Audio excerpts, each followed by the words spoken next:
एक वक्त आएगा, हो सकता है मरियम बीवी भी कह रही हूँ अपने वालिद की तरह कि मुझे क्यों निकाला। सब्सक्राइब करें और बेल दबाएं ताकि कोई खबर रह न जाए। सर, बीएपी फैसला कर चुकी है क्या? फैसला करने में कुछ देर है क्या?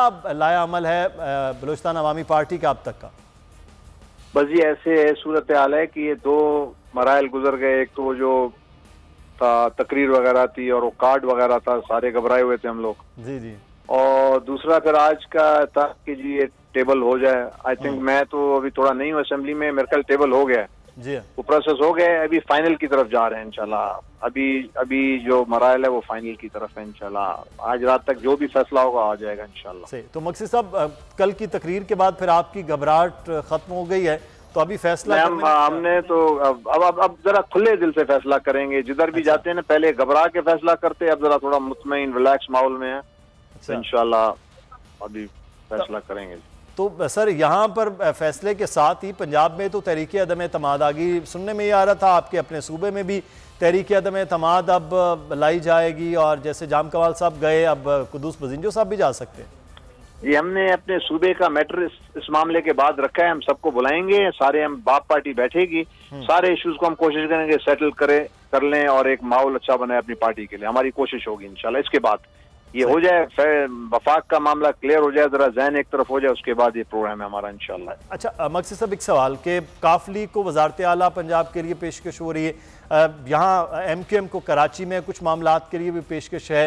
आपकी जमात को अपोजिशन ने कोई पेशकश की है, कोई वजारतों के हवाले से अगले सेटअप में, या कोई और चीज़ें आपके साथ क्या बातचीत चल रही है? जी, हमने तो देखें टॉप प्रायोरिटी रखी है बलूचिस्तान के इश्यूज और ये वजारतें वगैरह बात की चीज को हमने रखा है। हमने कहा पहले सूबे अवाम के मामले, उनकी चीजें सीधी हो जाएं, जो बलूचिस्तान की महरूम है वो दूर जाए, वो ज्यादा हमारे लिए मतलब अहमियत रखती हैं। जी, तो इमरान खान साहब के दौरे हुकूमत में जो बलूचिस्तान के लिए वादे वो समझते हैं बिल्कुल पूरे नहीं हो, वो तो कह रहे बलूचिस्तान पे बहुत ज्यादा PTI ने फोकस किया मरकज से। नहीं जी, मैनेज नहीं कर पाए, मतलब वो ज्यादा अपने मामलों में फंस गए थे। बलूचिस्तान पे जैसे तवज्जो देनी चाहिए थी, डिटेल में बैठना चाहिए था, हमारे साथ तो बैठने के लिए भी तैयार नहीं होते थे, टाइम भी बहुत कम देते थे। तो हमारी ये शिकायत भी रहती थी, तो हम एक किस्म का साइड पे ही थे। वो छोटू नहीं होते, थोड़ा कहते हैं छोटू, हम छोटू थे वहाँ पे उस पार्टी में। अच्छा, तो अब छोटू जो है वो बड़े फैसले कर सकते हैं, और आपका भी फैसला जल्द मुतवक्के है। फिर इसका मतलब अगले कहा जाए कि 24 घंटे BAP फैसला कर लेगी। आज अगर हमें मौका मिला है इसमें ऐसे बड़े फैसले करने का, तो हमें करना चाहिए, अपनी सियासी बसीरत को इस्तेमाल करना चाहिए अब तो।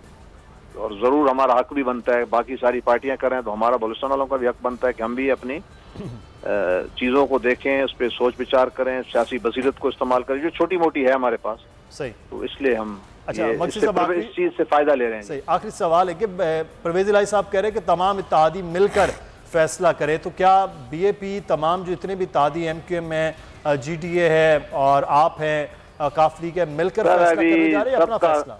सबके मामले अपने फैसले जरूर अपने चीजें देखकर करेंगे, मगर एक कोऑर्डिनेशन तो है कि जी ये बन रहा है, रुख बन रहा है, मगर मतलब ये है कि उनकी अपनी पार्टी है, उनके अपने इश्यूज हैं। कल के दिन वो इनके इशू कैसे हैं, क्या होते हैं, वो उस मामले में वो सब इंडिपेंडेंट है। ठीक है, बहुत शुक्रिया जी। मकसी साहब हमारे साथ मौजूद थे। रहनुमा मकसी साहब के हवाले से भी बात करते हैं अमीर अब्बास से, लेकिन मैं अब सवाल जो आपसे कर रहा था खबर हो जाएंगे कि ये जो तरीन ग्रुप है वो माइनस बुजदार चाह रहे थे, तो अगर माइनस बुजदार होता है तो फिर तरीन ग्रुप का क्या लाया मतलब? देखिए मुदस्सिर साहब, तरीन ग्रुप का एक मौक़िफ़ था कि जी हम पंजाब में वज़ीर आला पंजाब उस्मान बुज़दार को बर्दाश्त नहीं करेंगे, जबकि इमरान खान के साथ हमारा कोई मसला नहीं है। तो एक सवाल ये है तरीन ग्रुप से कि जो राजा रियाज हैं ये कौन है, नवाब शेर वसीर कौन है, बासित बुखारी कौन है? तो यही MNAs थे जो मेंबर कौमी असम्बली थे जो तरीन साहब के साथ थे, और वो जाके जो है वो मुस्लिम लीग नून के साथ जुड़ गए हैं, और खुल्लम खुल्ला वो तो अब जो है वो तहरीक इंसाफ की हुकूमत की मुखालफत भी कर रहे हैं, और अपने जो है उनकी परेशानियां मसाइल वो उनके हवाले से भी बातचीत कर रहे हैं। और नीचे सूबे में जो है, सूबे के अंदर तकरीबन 20 से ज़ायद अफराद ऐसे हैं जो कि अपने मौक़िफ़ पे कायम हैं कि जी जनाब वाली वज़ीर आला उस्मान बुज़दार जो है हमें किसी तौर बर्दाश्त नहीं है। तो अब तो ये खेल जो है वो लुक्का छुपी का खेल था जो खुलकर सामने आ चुका है।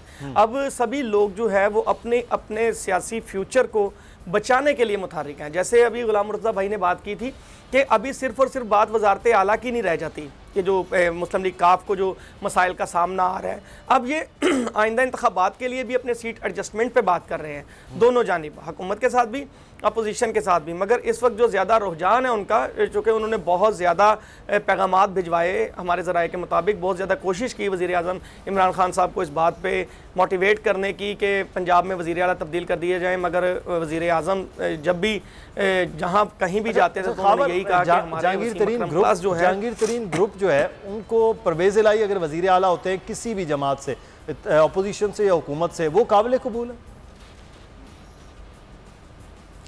देखिए, जो अगर तरीन ग्रुप के पुराने रवाबत आप देखें तो तरीन ग्रुप जो है उसमें अजमल चीमा साहब हैं, नुमान लंगड़ियाल साहब हैं, फैसल जबूवाना साहब हैं। फैसल जबूवाना साहब जो है वो ये काफ लीग में रहे हैं, उसके बाद राजा बिशारत साहब, इसके बाद ये जो अपना अजमल चीमा साहब हैं। तो ये इनके लिए बड़ा कंफर्ट जोन था। यही वजह हुई कि जब ज़राए के मुताबिक अलीम खान जाके मिले हैं जहांगीर तरीन साहब के साथ, तो उन्होंने अपने हवाले से जब बात की तो वो किसी तौर भी किसी ऐसे शख्स को अब दोबारा आजमाने के दर पे नहीं थे, चक्कर में नहीं थे कि जिससे उनका पहले कोई मेल जोल ना रहा हो।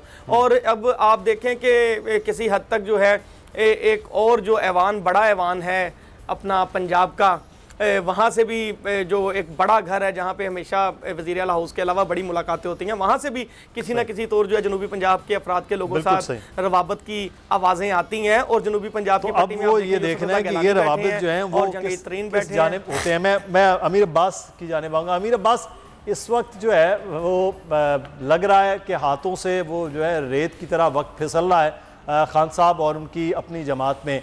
लेकिन सर ये लेन देन का मामला है, अपोजिशन जो ऑफ़र कर रही है वो तो हुकूमत भी ऑफ़र कर रही है, तो हुकूमत की ऑफ़र जो है वो अगर काफ लीग कबूल करते हैं, हम फ़र्ज़ की बुनियाद पर है कि अगर कबूल कर लेती है तो फिर मरकज़ में तो चीज़ें बिल्कुल बदल नहीं जाएंगी।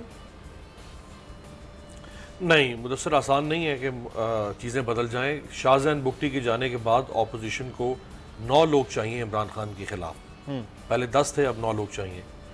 अगर डिफेक्शन क्लॉज वाली सिचुएशन को जो अभी सुप्रीम कोर्ट की तशरीह से मशरूत हो चुकी है, अगर हम उसको एक लम्हे के लिए एक तरफ रखें तो बासानी अपोजिशन बग़ैर इमरान खान के इत्तेहादियों के, इमरान खान के अपने लोगों की मदद से हुकूमत को गिरा सकती है।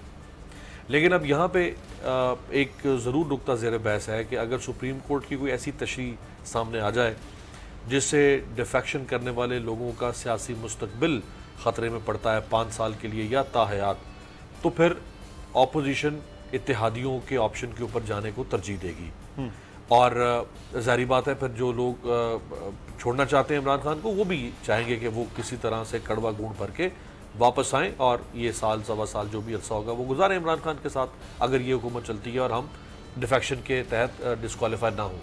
तो ये तो मामला डिफेक्शन क्लॉज। तो अमीर अब्बास, इसका मतलब है कि अब तो अगर हुकूमत शॉर्ट ऑर्डर वज़ारत आला ऑफर भी कर रही है परवेज़ इलाही साहब को, तो फिर बहुत देर हो चुकी है। जी बिल्कुल, देखें ना वो हाय उस जूद पशेमा का पशेमा होना। भाई आपने ऑफर करनी थी, अगर आपने ऑफर करनी थी परवेज़ इलाही साहब को, तो ये तो 8 मार्च को पेश हुई, उससे पहले शुरू हो गई थी बातें वोट ऑफ नो कॉन्फिडेंस की। आप चल कर गए। अच्छा, आप देखिए कि इमरान खान खुद चल कर गए चौधरी बरादरान के पास, इमरान खान खुद चल कर गए बहादुराबाद, ना एमक्यूएम से कहा कि मुझे वो मेरे हक में वोट करो या मेरे मुखालिफों को वोट ना दो, ना चौधरियों से कहा। भाई आप कोई पीर तो है नहीं कि आप अपने मुरीदैन के पास जा रहे हैं अपना दीदार करवाने के लिए, और पीर साहब ऊपर बैठ गए, मुरीदैन घुटनों में बैठ गए, कदमों में, और पीर साहब का वो की ज़ियारत कर रहे हैं, वो उनके रुखे अनवर की। ऐसा तो नहीं था। आप वोट मांगने गए थे ना, मदद मांगने गए थे, उनसे मदद तो मांगी नहीं। वो कह रहे हैं यार ये अजीब आदमी है, भाई हमारे पास आया है हमसे मांगे तो सही, कुछ मांगी कुछ नहीं है। तो ये भी मतलब जो वक्त था उन्होंने ज़ाया कर दिया। और यही अगर पहले ऑफर कर देते। अच्छा, उस्मान बुज़दार मेरे ख्याल में पीर साहब को बाद में भिजवाया, यानी शाह महमूद कुरैशी साहब बाद में जाते रहे हैं, तो वो खुद तो जाए गए हैं लेकिन पीर साहब बाद में गए हैं। पीर हौला साबित हुआ है ये पीर भी हौला साबित हुआ है। चले, ये तो सर करामात की बात है, ये हौला हो सकता है या अच्छा खावर, कुछ आप बात करना चाह रहे हैं? मैं मज़ाहिर भाई की तरफ आ रहा हूँ। जी खावर, आप कीजिए बात। जी मुदस्सिर साहब, मैं ये कहने जा रहा था कि शाह महमूद कुरैशी साहब के जो है वो मुलाकात के पीछे आप देखें कि शाह महमूद कुरैशी साहब का ताल्लुक किस हलके से है, वो सियासत कहाँ से करते हैं। वो उनकी सियासत का एक सियासत के साथ अलग से भी मुकाबला है। तहरीके इंसाफ के अलावा भी आप देखें कि वहाँ पे जो जहांगीर तरीन ग्रुप के लोग हैं, जो यूसुफ रज़ा गिलानी के लोग हैं, या जनूबी पंजाब के जो लोग हैं, शाह महमूद कुरैशी एक अरसे से सियासत में वहाँ पे बड़ा नुमाया कद काट रखते हैं, तो उनका एक अपना भी मसला उनके साथ मौजूद है। वो इस तरीके इंसाफ की हुकूमत को हटाने के साथ साथ कुछ बातें ऐसी भी चल रही हैं कि तरीन ग्रुप जो है वो वहाँ से शाह महमूद कुरैशी साहब की सियासत को भी दबाना चाहता है। तो ये भी एक बड़ा फैक्टर है। तो वज़ीर आज़म साहब को ये भी सोचना होगा कि कौन कौन लोग जा रहे हैं, कौन मुलाकात कर रहे हैं, किसका किसके साथ रवाबत है और किसका किस पे क्या इफेक्ट हो सकता है। और जैसे अमीर अब्बास भाई ने बात की, तो ये तो बड़ी वाज़ेह बात की कि वहाँ पे दौरा रूस की बातें करते रहे हैं, और फिर उनका ये कहना था कि भाई मैं तो किसी तो और ब्लैकमेल नहीं होऊंगा। तो वज़ीर आला के लिए तो वाज़ेह तौर पर परवेज़ भाई साहब ने जो है वो अपना इजहार किया ख्वाहिश का कि भाई ठीक है, अगर वो हुकूमत नहीं देती तो हमें तो अपोजिशन ने कहा, तो मगर फिर भी उनके पास जा रहे हैं, तो फिर कहीं ना कहीं तो अब कोलोफेल में तजाद आ रहा है। चलो बिल्कुल सही हो गया। अच्छा एक चीज़ जो है, मैं मज़ाहिर सईद साहब, ये पाकिस्तान तहरीक इंसाफ जो है वो कराची में सबसे ज़्यादा सीट्स उन्होंने हासिल की हैं, और ये तमाम सीट्स हम ये देखते थे कि मुत्तहिदा कौमी मूवमेंट के हवाले से हैं। एडमिनिस्ट्रेटर कराची, एडमिनिस्ट्रेटर हैदराबाद तब्दील होने की, तो एक तरफ इसका मतलब है वजारत आला, इधर वज़ीर आला जितना ही पावरफुल एक एडमिनिस्ट्रेटर जो है वो लगाने, तो मामला डील जो है वो अब तकरीबन डन वाली बात हो गई। हाँ जी बिल्कुल। देखिए कुछ देर पहले हम इसी प्रोग्राम में बात कर रहे थे, अमीर अब्बास साहब ने भी बात की, और वो देखिए सामने आ गई चीज़ के एमकेएम को मुसलसल जो है पीपल्स पार्टी की तरफ से जो है वो ऑफर्स जो है वो उसका सिलसिला जारी है। दूसरा ये एमकेएम जब तक पीटीआई के साथ रहेगी, एमकेएम कराची में नुकसान ही उठाती रहेगी। जो सीट्स अभी पाकिस्तान तहरीक इंसाफ के पास हैं वो किसकी सीट्स हैं? माजी में अगर आप देखें तो वो एमकेएम की सीट्स थी। पीपल्स पार्टी ने कराची में एमकेएम का कुछ नहीं बिगाड़ा। तो ये तमाम तर चीज़ें जो हैं वो एमकेएम सोच रही है, और एमकेएम बिल्कुल ऐसी चीज़ चाहती है कि वो कराची में जो है वो अपना एडमिनिस्ट्रेटर आ जाए, उसके कुछ वजारतें मिल जाए। तो मुस्तकबिल का सोच रही है, इन साल 1.5 साल का नहीं सोच रही। और अभी जो हमारे नुमाइंदे हैं उन्होंने खबर भी ब्रेक कर दी है कि इनको तलब कर लिया गया, और एडमिनिस्ट्रेटर हैदराबाद और एडमिनिस्ट्रेटर कराची वगैरह के लिए जो है वो अब पाकिस्तान पीपल्स पार्टी जो है वो एमकेएम से बात करेगी, और हो सकता है कि वो पहले ही करके दिखा दें और एमकेएम को ये सीटें जो हैं वो प्रोवाइड कर दें। तो इसका मतलब ये है कि जो अगला आने वाला इलेक्शन है, क्या उसमें पाकिस्तान तहरीक इंसाफ और जो एमकेएम है उसका फिर से मुकाबला होने जा रहा है? जी बिल्कुल। देखिए सिंध में तो बिलखुसूस कराची में एमकेएम को मज़ीद सीट्स चाहिए। एमकेएम जब ज़्यादा ताकतवर होगी तो उसी सूरत हाल में वो पाकिस्तान पीपल्स पार्टी से मुस्तकबिल में अच्छा कोऑर्डिनेशन कर सकती है, अपनी अच्छी बार्गेन भी कर सकती है। तो इसके लिए ज़रूरी यही है कि एमकेएम को आगे चल के पाकिस्तान तहरीक इंसाफ से सख्त मुकाबला करना पड़ेगा, क्योंकि कराची में पाकिस्तान पीपल्स पार्टी का इतना कोई वोट बैंक नहीं है। सारी सीट जो एमकेएम की थी वो जा चुकी हैं। अब एमकेएम का पहला टारगेट जो है वो टास्क यही है कि अगले इलेक्शन में जो है वो कराची से तमाम तर सीटें जो उनसे छिन चुकी हैं उनको वापस लें और आवाम को डिलीवर करें। अब तक एमकेएम कोई ख़ास जो चीज़ें हैं वो डिलीवर नहीं कर सकी, चाहे वो हुकूमत में हो या ना हो। आवाम के मसाइल एमकेएम अब हल नहीं करती। बिल्कुल सही। अच्छा मैं क्विकली अब जो गुलाम मुर्जा आपकी जान कल का जलसा है उसके बाद ये कहा जा रहा है कि वो जो एक वोटर है, मैं वोटर की बात कर रहा हूँ, वो है या सपोर्टर है, वो थोड़ा दूर हो गया था पीटीआई से, वो इंटैक्ट हो गया कल के वो उस मोमेंटम के, और वो जो पूरी अपोजिशन का एक जानिब होना और इमरान खान का एक जानिब होना, बल्कि इत्तेहादियों भी अपोजिशन के साथ नज़र आ रहे हैं। तो उसके बाद आपको लगता है कि ये इलेक्शन की तैयारी में अब पीटीआई नज़र आ रही है? बिल्कुल इलेक्शन की तैयारी है, और वज़ीर आज़म तो जिस दिन से उनके खिलाफ अदम एतमाद की तहरीक आई है वो सिर्फ सियासी जलसे कर रहे हैं। और ये जो जलसे हैं देखें, इसमें अगर आप पूरे पाकिस्तान से लोगों को ला के और मोबिलाइजेशन करवा के, जिस तरह से पंजाब हुकूमत ने हर स्कूल कॉलेज में से बस एक पूरी ट्रांसपोर्टेशन पकड़ के यहाँ पे बंदे पूरे किए भिजवाए, और उसका ख़र्चा जो है वो सरकार ने बर्दाश्त किया। कुछ लोग अपनी मर्ज़ी से भी आए, लेकिन बात इसमें अहमियत की हामिल ये है कि आपको पिछले इलेक्शंस में फ्री लेवल प्लेइंग फील्ड मिला था। आप उस वक्त अपनी मर्जी से आप बताते थे कि फलां बंदा चाहिए, वो आपके कदमों में ला के बैठा दिया जाता था। आपकी सीट एडजस्टमेंट बड़ी ज़बरदस्त हो गई थी। अब जो सीट एडजस्टमेंट होगी वो पीपल्स पार्टी और नून लीग के दरमियान होगी। अब आपकी पॉकेट्स जो हैं, जहाँ पे मजहबी पॉकेट्स को भी इस्तेमाल किया गया पिछले साल पिछले इलेक्शंस में, अब बहुत सारी चीज़ें बदल गई हैं।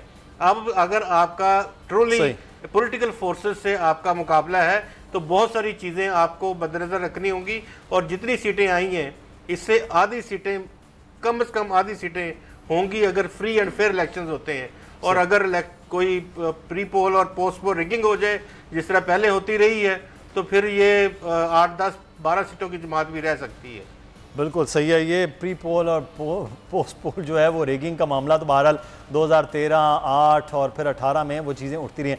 मैं क्विकली अमीर अब्बास साहब वक्त से पहले ये एक जानिब तो हम हुकूमत की बहुत ज़्यादा बात कर रहे हैं, एक और जो मार्च है वो आपके शहर इस्लामाबाद आ रहा है, मरियम नवाज़ लीड कर रही हैं। वो जो वोट को इज्जत दो का वो एग्रेसिवनेस, वो इदारों के हवाले से वो बड़ी खामोशी होगी। कल एक सवाल बहुत ज़्यादा हो रहा था, आपने भी देखा होगा, तो वहाँ भी फिर इसका मतलब है समझौते की सियासत और वो जो सारे अमल हैं उससे पीछे हट गई है नून लीग भी।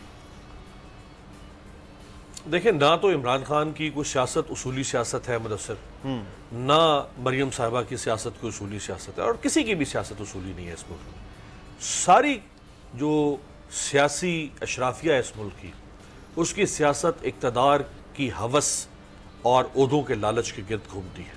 सही। इस मुल्क में कोई नफली इबादत नहीं हो रही है सियासत के नाम पर। अगर किसी के जहन में ये खुमार है कि कोई इमरान खान बड़े कोई अंबिया वाली सियासत कर रहे हैं या मरियम बीबी को बड़ी औलिया वाली सियासत कर रही हैं, तो नहीं। इनको इक़्तिदार चाहिए था, इन्होंने ले लिया, 3, 3.5 साल शेरवानी पहन ली, शौक उतर गया। अब उनको इक़्तिदार चाहिए, वो इक़्तिदार से बाहर है। जो भी ऑपोजिशन में होता है, जैसे मछली पानी से बाहर तड़पती है, हमारे सियासतदान इक़्तिदार से बाहर तड़पते हैं। और फिर वो ऑपोजिशन में थे, उनका रगड़ा बहुत लगाया इमरान खान ने। वो तो चाहते हैं कि इनसे जान छुड़वाएं। आप देखें ना, नून लीग में जितनी भी उनकी क्रीम है वो सारी जेलों में गई। कोई 2 माह गया होगा, कोई 2 साल रहा। Maryam Nawaz, Nawaz Sharif, Shehbaz Sharif, Hamza Shehbaz, Khawaja Saad Rafique, Khawaja Salman Rafique, Shahid Khan Abbasi, Ahsan Iqbal, Khawaja Asif, Rana Sanaullah, you name it you have it. अब उनके अंदर भी गुबार है इनके खिलाफ। पीपल्स पार्टी के भी कुछ लोग अंदर गए। तो अब वो तो चाहते हैं कि जितना जल्द हो सके, कल के बजाय आज ही इमरान खान इक़्तिदार से हटे और हम इक़्तिदार में आए और फिर हम अपना हिसाब किताब पूरा करें। तो इसलिए मरियम बीबी का जो वो इनकलाब का उबाल है वो उस वक्त आता है जब उनको लगे कि भी हमारे साथ गुडी गुडी खेल नहीं हो रहा। और जब उनके साथ गुडी गुडी खेल शुरू हो जाता है, आजकल उनके सितारे जो हैं वो उरूज पर हैं, इमरान खान की गर्दिश में हैं। ये इनको पता तब चलेगा जब पलटी खाएंगे हालात, और फिर ये एक वक्त आएगा, हो सकता है मरियम बीबी भी कह रही हूँ अपने वालिद की तरह कि मुझे क्यों निकाला। सब्सक्राइब करें और बेल दबाएं ताकि कोई खबर रह न जाए।